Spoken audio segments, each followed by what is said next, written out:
మన 100 డేస్ సిరీస్లో ఈరోజు అయితే డే 24 అన్నమాట. ఈరోజు కూడా మార్నింగ్ లేచి సబ్జా వాటర్తో అయితే నా డే అయితే స్టార్ట్ చేసేసాను. ఇంకా బ్రేక్ఫాస్ట్లోకి అయితే గోధుమ రవ్వతో చేసిన ఉప్మా అండ్ అయితే పప్పుతో అయితే నా బ్రేక్ఫాస్ట్ అయితే కంప్లీట్ చేశాను అనమాట. ఇంకా నిన్న చెప్పా కదా వీడియోలో పెళ్లి చూపులు లాంటి ఒక కార్యక్రమానికి వెళ్ళాలి అని, ఇంకా దానికోసం అయితే నీట్గా ఫార్మల్గా రెడీ అయ్యి ఇంకైతే అక్కడికి వెళ్ళిపోతూ ఉన్నాను నా స్కూటీలోనే.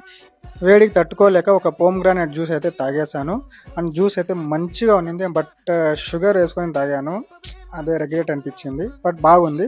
ఇంకా మళ్ళీ పని చూసుకొని ఇంటికి వచ్చిన తర్వాత అయితే లంచ్ అయితే తినేసాను. వైట్ రైస్ అండ్ పప్పు చారు చేసింది అమ్మ. దాని తర్వాత అయితే నా ప్రీ వర్కౌట్లో బనానా అండ్ బ్లాక్ కాఫీ అయితే తాగేసి ఇంకా జిమ్కి అయితే స్టార్ట్ అయిపోతూ ఉన్నాను. ఇంకా జిమ్కి రెడీ అయ్యి అట్లా వీడియోలు తీసుకొని ఇంకా జిమ్కి అయితే వెళ్ళిపోయినాను. ఇంకా అక్కడ పీస్ఫుల్గా అయితే వర్కౌట్స్ అయితే కంప్లీట్ చేసుకుంటూ ఉన్నాను. చాలా అలవాటు అయిపోయింది నాకైతే జిమ్. మళ్ళీ ఇంకా జిమ్ నుంచి అయితే ఇంటికి వచ్చి డిన్నర్ అయితే కంప్లీట్ చేశాను, బట్ వీడియో అయితే షూట్ చేయడం మర్చిపోయినాను. డిప్రెషన్ అట్లుంది. ఇంకా ఈ విధంగా అయితే నా డే అయితే కంప్లీట్ అయిపోయింది.